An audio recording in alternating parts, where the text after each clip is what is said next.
Hey children, how are you? Hope all are fine and all might have done quite well in your periodic test. Well, children, now we need to come to the chapter decimals where we need to understand how we add and subtract decimals.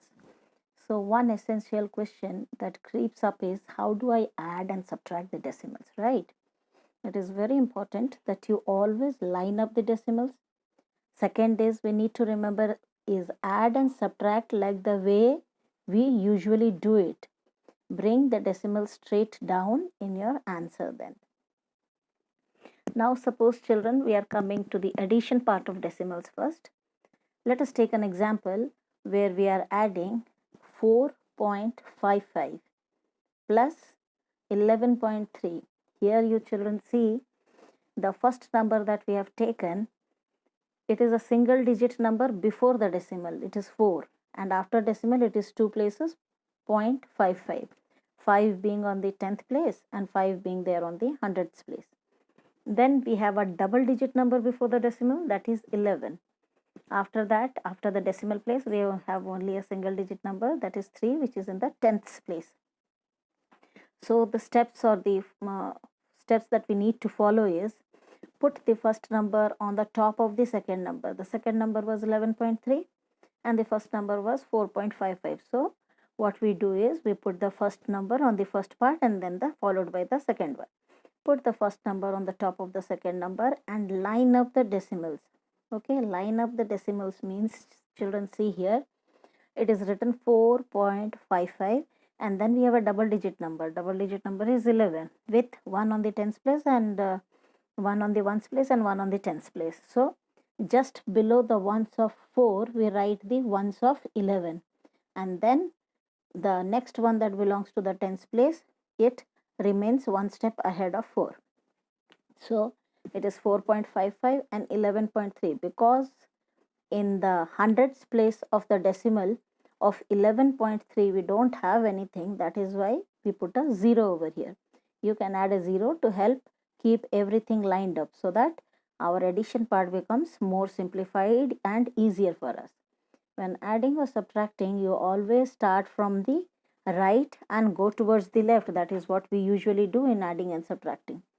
So that is the way we do in decimals also. The rule remains the very same. So 5 plus 0 is 5 children. 5 plus 3 becomes 8. 4 plus 1 becomes 5. And 1 comes down. That means the answer that we get after adding 4.55 and 11.3 is 15.85. Okay. Let us come to yet another example, children. The second one where we are adding a whole number, that is 16, and a decimal number, that is 6.44.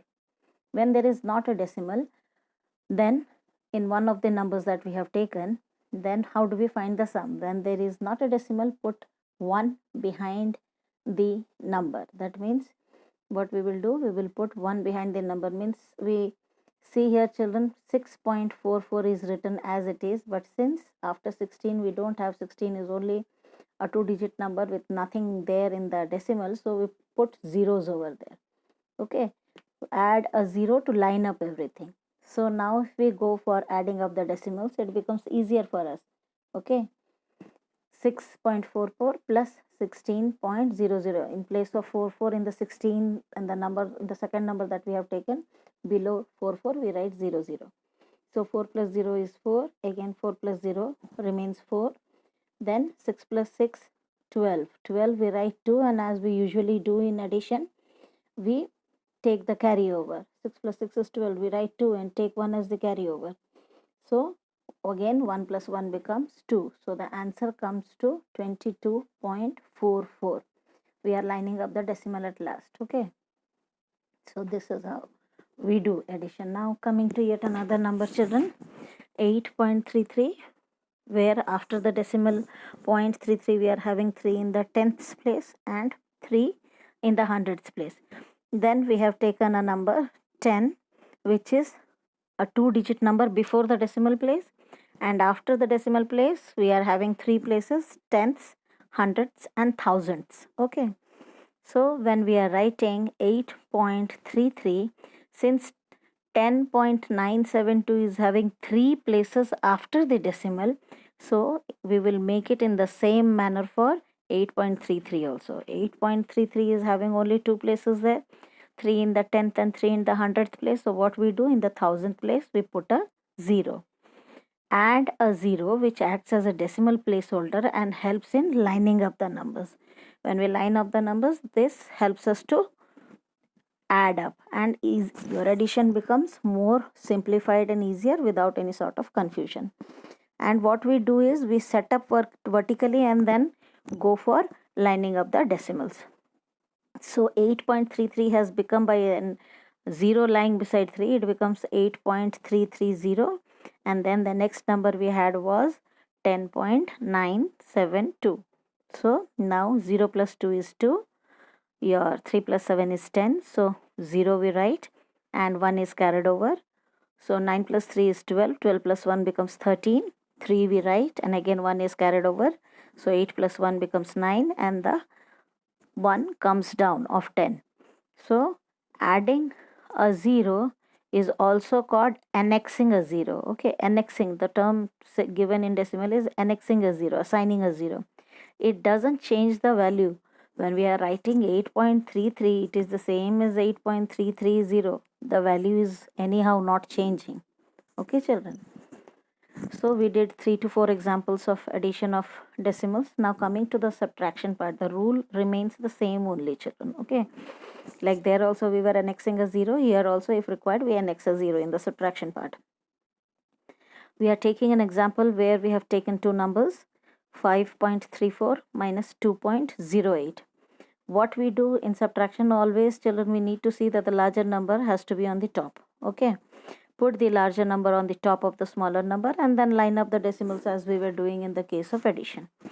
So we wrote 5.34 minus 2.08. Here we in this place, in this case, children, particularly in this example, you won't have any problem because we are having a single number in both the cases before the decimal and 2 digits after the place of the decimal. That is, in that there is number in the 10th as well as in the 100th place. Okay, so 5.34 minus 2.08, the general way, like we do, borrowed a number, made 14, 14 minus 8 is 6, so 3 becomes 2, 2 minus 0 is 2 and 5 minus 2 is 3. So the answer that we get is 3.26.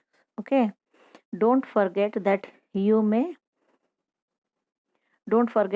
need to borrow from the left to get the job done. That is what we usually do, children, when we are subtracting. Then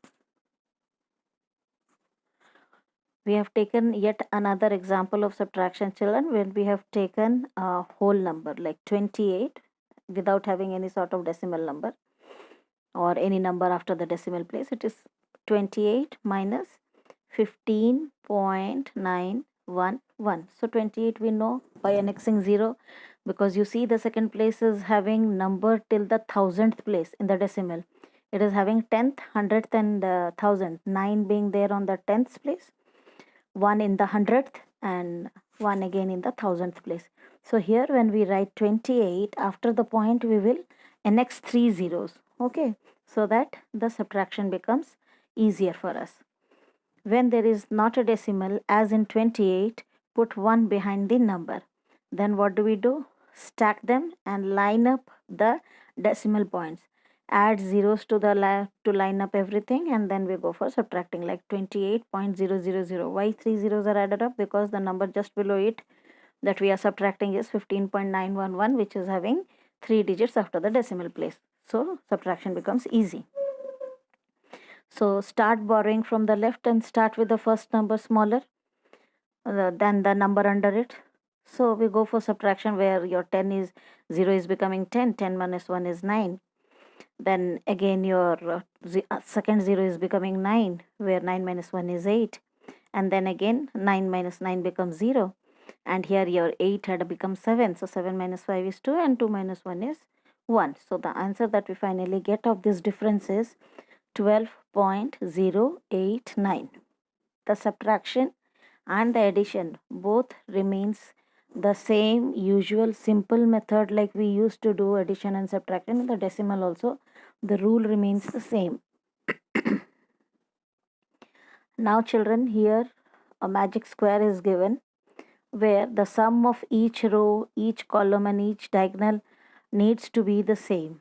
Okay, so you will find out how the sum of taking these numbers into account, if arranging them in a row, arranging them in a column and arranging them diagonally will give you the same answer. Okay, so this much for today children. More when we do the next chapter. Take care.